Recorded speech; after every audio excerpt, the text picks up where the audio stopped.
I'd have to say probably how calm he is, particularly in a place like India where it can get pretty crazy, obviously, with the fans and the media and the and cricketers and things like that. So MS is very calm, very chilled out, just let the guys play. He had this great ability, I believe, to take pressure off players, particularly Indian players, young Indian players that were just so keen to get out there and have an opportunity. You could just see how much pressure they were putting on themselves, and he would quite often just impress them, just relax, just go and play the game. Some days you win, some days you lose.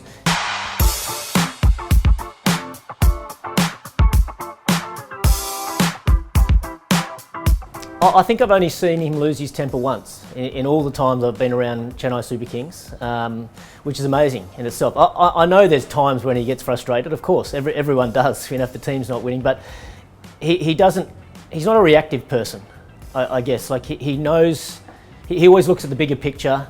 He won't make changes just for the sake of making changes or after a couple of losses. He knows that things will sort of balance out in the long run.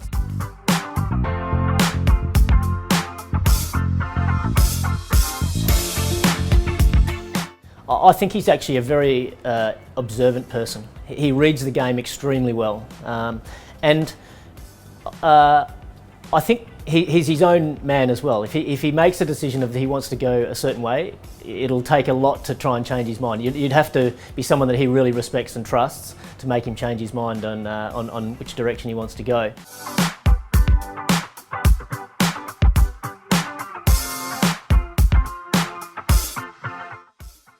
That's the other thing that stands out about MS. He's a very humble person. He doesn't big note himself at all. He's not arrogant, and that's one of the things I really admired about him. The way he handled success, but also failure. He was a very consistent person. He wasn't too high when things were going well. He wasn't too low when things weren't going well.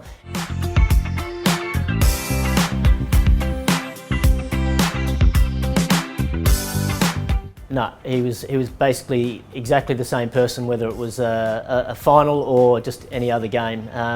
So much so that I felt like he was too relaxed sometimes. Even watching him on the sidelines during a final, he'd just sort of sit there and just soak in the game, and you think, has this guy got any emotion? I remember before one big game against RCB at Chennai, the crowd was rocking, and we have the little huddle before we went out to play. And MS pulled the team in and he sort of said, right, okay, guys, big game today, RCB, but the Fair Play Award is really important to me. You know, we've got to make sure we play the game in the right spirit and so we can get the full points in the fair play. And I remember looking at him thinking, are you serious? This is a massive game, we've got to win this game. And he's saying, you know, sometimes you might miss a ball and you get given out caught behind. Just accept the umpire's decision and walk off gently. And as a bowler, you might think you've got him out and the umpire gives it not out. You know, it's okay, just accept it and make sure you play the game in the right spirit.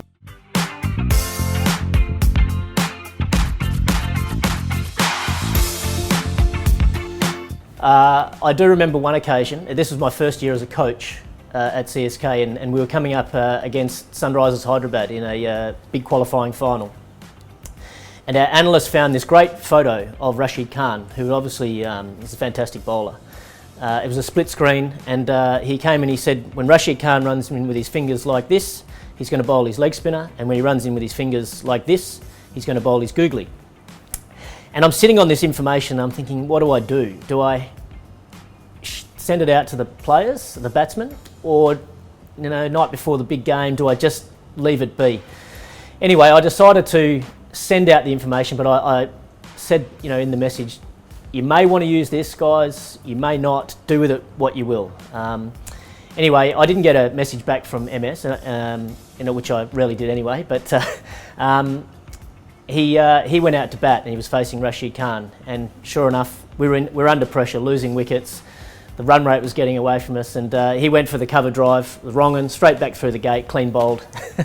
And he walked straight off to me, straight off the ground, and he came straight up to me and he said, "I'll bat my own way, thanks." So, you know, in the middle of a huge final, to hear that, I was a little bit worried. But to talk to him about it afterwards, he was very good. He said, no, the information was correct, but I hadn't had a chance to go and practice it. So if we had that time again, definitely give the information. But then he said, I saw him running in with the fingers like this, so I thought, oh, I didn't even bother watching the ball after that. But if I had a chance to go and process it, practice it in the nets, knowing that I still need to watch the ball out of the hand and try and play accordingly, then I would have been okay.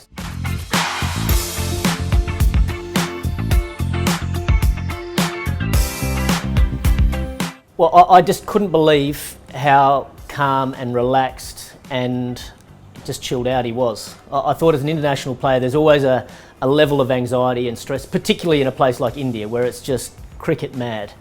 But honestly, I felt as though the game wasn't even that important to him at certain stages. He just didn't even seem to care too much at all. It was just like, let's just go and play this game. We love it. That's why we play the game. And so he never really seemed to put a lot of pressure on himself.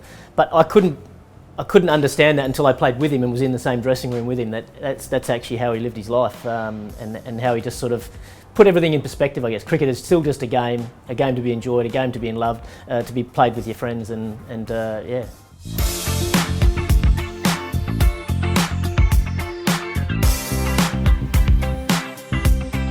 A number of things. I think he's got a great understanding about what makes a winning team and how to put together a winning team.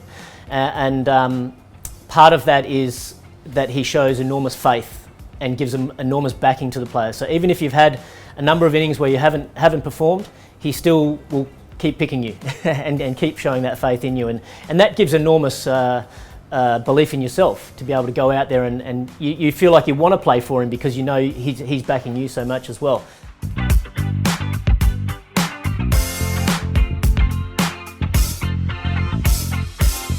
Not really, but more so out in the middle. He would quite often, because I remember batting with him quite a few times, and I'm quite a panicky sort of player out in the middle. And MS was because he's got so much power, he doesn't have to panic until right at the end, I guess. And he would quite often say, you know, he who panics last will win the game. And he was very perceptive in knowing, he goes, okay, he's going to bowl this over, this guy's going to bowl this over, and this guy's going to bowl this over. And he goes, don't worry about him. I'll be able to take him. He doesn't know where to bowl to me. You can take this guy. You can take a chance here. And so he basically had it all mapped out of exactly how he thought the game was going to play out. And it was amazing how often he was right.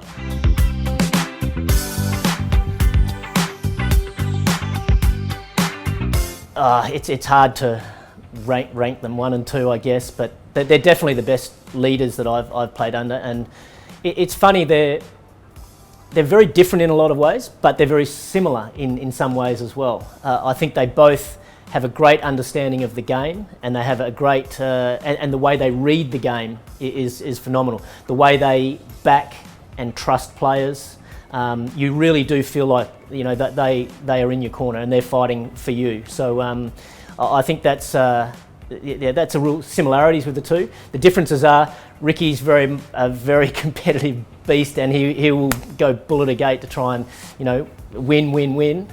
He can get quite emotional at times, you know, whereas MS is just very calm, you know, unemotional really. It's hard to sort of say 1 or 2. You know, I'd be doing the other one a disservice.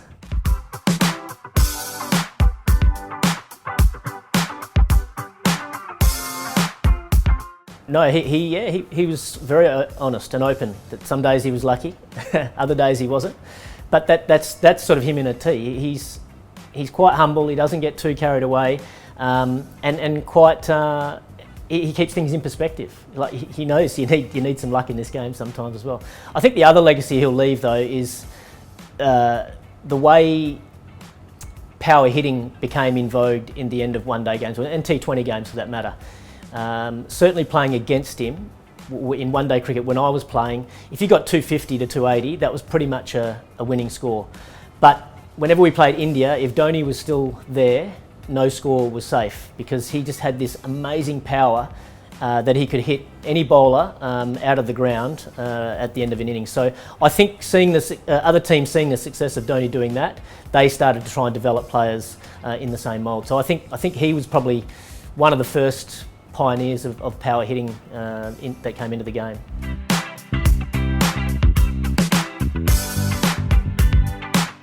I think the leadership is probably the biggest legacy he'll leave behind. and I think because he bucked the trend on how to lead teams, he did it his own way. He did it in a very different way than you see other leaders, through history, and not just in cricket, but maybe you think of the old gladiator times when the fearless leaders out the front leading away, and you think of the emotional leaders that sort of rant and rave and just lead by the example. It's that he's sort of done it a completely different way, by just being so relaxed and so calm, and it's refreshing that someone can have so much success doing it a completely different way. You don't have to do it like everyone else.